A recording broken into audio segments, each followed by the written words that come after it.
Hello guys, അതിലാണ് side ഹസ്ലറിൽ നിന്ന് ഇന്ന് നമ്മൾ അടിപൊളി ഒരു ജോബ് ഓഫറുമായിട്ടാണ് വന്നിരിക്കുന്നത്. അതായത് BSc നേഴ്സിംഗ് കഴിഞ്ഞ കാൻഡിഡേറ്റ്സിനോട് സുവർണ അവസരമായിട്ടാണ് വന്നിരിക്കുന്നത്. സത്യം പറഞ്ഞാൽ ഒരു 1.5 ലക്ഷം മുതൽ 3.25 ലക്ഷം രൂപ വരെ സാലറിയിൽ ദുബായിൽ ഗവൺമെൻറ് ഹോസ്പിറ്റലുകളിൽ റിക്രൂട്ട്മെൻറ്റ് നടക്കുന്നുണ്ട്. അപ്പം നമ്മളെ വേണ്ടപ്പെട്ട കൺസൾട്ടൻസിക്കാർ തന്നെയാണ് ഇൻ്റർവ്യൂ നടക്കുന്നത്. ഫെബ്രുവരി ആദ്യത്തെ ആഴ്ച ബാംഗ്ലൂരിലും ഡൽഹിയിലുമാണ് ഇൻ്റർവ്യൂ. അപ്പം ഇൻ്റർവ്യൂ എങ്ങനെയാണെന്നും കോൺടാക്റ്റ് ഡീറ്റെയിൽസും ഒക്കെ ഞാൻ ഡിസ്ക്രിപ്ഷനിൽ വയ്ക്കുന്നുണ്ട്. അപ്പോൾ അവരുമായിട്ട് ബന്ധപ്പെടുക, ഇൻ്റർവ്യൂവിൻ്റെ സ്ലോട്ട് ബുക്ക് ചെയ്യുക, നിങ്ങൾ എന്നിട്ട് ഡയറക്റ്റായിട്ട് പോയി ഇൻ്റർവ്യൂ ചെയ്യുക. ഇനി വിശദവിവരങ്ങളിലേക്ക് കിടക്കാം. സാലറി എന്ന് പറയുമ്പോൾ ഏകദേശം 7,000 AED മുതൽ 15,000 AED വരെയാണ് സാലറി. അതിനകത്ത് ഏകദേശം 1,50,000 രൂപ മുതൽ നമുക്ക് 3,39,000 രൂപ വരെ സാലറി ഉണ്ട്. BSc നേഴ്സിംഗ് കഴിഞ്ഞവർക്ക് മാത്രമാണ് അതിൻ്റെ ഒരു ഓഫർ. ജനറൽ നേഴ്സിംഗുകാർക്ക് പറ്റില്ല. BSc നേഴ്സിംഗ് കഴിഞ്ഞ് 2 വർഷത്തെ പ്രവൃത്തി പരിചയം നിർബന്ധമാണ്. ഇത് മാത്രമല്ല, നിങ്ങളുടെ ബയോഡേറ്റ നിങ്ങൾ ഈ കൺസൾട്ടൻസിക്കാർക്ക് ഫോർവേഡ് ചെയ്തതിന് ശേഷം അവിടുന്ന് അത് കറസ്പോണ്ടിങ് ആയിട്ടുള്ള റിക്രൂട്ട്മെൻറ്റ് ആൾക്കാർക്ക് ഇത് ഫോർവേഡ് ചെയ്യും. അത് കഴിഞ്ഞിട്ട് അവർ ഈ ബയോഡേറ്റ അപ്രൂവ് ആയാൽ മാത്രമേ നിങ്ങൾക്ക് ഈ ഇൻ്റർവ്യൂവിൽ പങ്കെടുക്കാൻ പറ്റുള്ളൂ.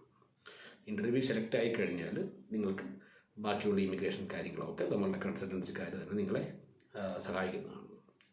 ഇതിൽ നിങ്ങൾക്ക് വേറെ എന്താ അറിയേണ്ടതെന്ന് വെച്ചാൽ നമുക്കവിടെ താമസവും ട്രാൻസ്പോർട്ടേഷനും മാത്രം സൗജന്യമായിരിക്കും. ഭക്ഷണത്തിനുള്ള പൈസ നമ്മൾ തന്നെ കണ്ടെത്തണം, അല്ലെങ്കിൽ സ്വയം കുക്ക് ചെയ്യാനുള്ള ഫെസിലിറ്റി ഉണ്ടാക്കിയെടുക്കണം.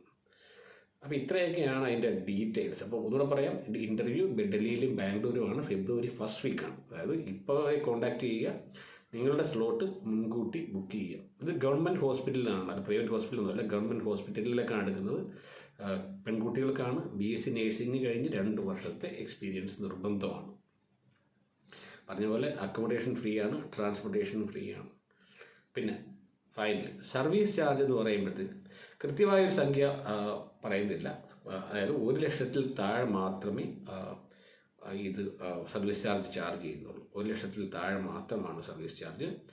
ഇത്രയും ശമ്പളം, അതായത് 1.5 ലക്ഷം രൂപ മുതൽ 3.5 ലക്ഷം രൂപ വരെ ഏകദേശം ശമ്പളം കിട്ടുന്ന ജോലിക്കാണ് വളരെ ചുരുങ്ങിയ ഒരു സർവീസ് ചാർജ് ഈടാക്കുന്നത് മാത്രം കരുതുക. അപ്പോൾ ഈ ഒരു സുവർണാവസരം മാക്സിമം ഉപയോഗിക്കാൻ നിങ്ങൾക്ക് കഴിയട്ടെ. നിങ്ങളോട് ബന്ധപ്പെട്ട നിങ്ങൾക്ക് അറിയാവുന്ന BSc നേഴ്സിംഗ് കഴിഞ്ഞിട്ട് ജോലിയില്ലാതെ നിൽക്കുന്ന, അല്ലെങ്കിൽ പുറത്തേക്ക് പോകാൻ തയ്യാറായിക്കൊണ്ടിരിക്കുന്ന കൂട്ടുകാർക്ക് എല്ലാവർക്കും വേണ്ടിയിട്ട് ഈ വിവരം ഷെയർ ചെയ്യുക. അപ്പം വീഡിയോ കണ്ടതിനും സബ്സ്ക്രൈബ് ചെയ്തതിനും സപ്പോർട്ട് ചെയ്തതിനും ഒക്കെ വളരെ നന്ദി. തുടർന്ന് ഇതുപോലുള്ള കിടിലൻ അവസരങ്ങളുമായിട്ട് ഞാൻ സൈഡ് ഹസ്ലറിൽ വരുന്നതായിരിക്കും. അപ്പം thanks again for watching. Have a good one. By.